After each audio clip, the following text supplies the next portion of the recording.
వెళ్ళిపోవాలి అంటే మనం పరిశుద్ధతలో ఉండాలి, పవిత్రంగా ఉండాలి. అలా ఉంటే మాత్రమే మనం పరలోకానికి వెళ్తాం, లేకపోతే ఇక్కడ మిగిలిపోతాం. ఇక్కడ మిగిలిపోతే ఏం జరుగుతుందో తెలుసుగా మీకు? వెళ్ళిపోయిన వాళ్ళు అంటే 7 సంవత్సరాలు విందులో ఉంటారు.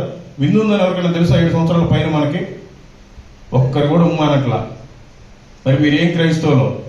ఒకసారి ఆయన రాకడ వచ్చిన తర్వాత బూర శబ్దం వినపడంగానే మనం అంతా రెప్పపాటులో వెళ్ళిపోతాం. 2 భార్యాభర్తలు ఉంటే ఒకరే వెళ్ళిపోతారు, ఒకరు మిగిలిపోతారు. 2 అన్నదమ్ములు ఉంటే ఒకరు మిగిలిపోతారు, ఒకరు వెళ్ళిపోతారు.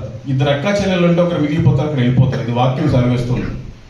సరే, వెళ్ళిపోతే మనకి 7 సంవత్సరాలు శ్రమలు, 7 సంవత్సరాలు విందు ఉంది, బాగానే ఉంటాం. ఇక్కడ ఉన్న వాళ్ళకి 7 సంవత్సరాలు శ్రమలు. ఈ విషయం తెలుసా మీకు?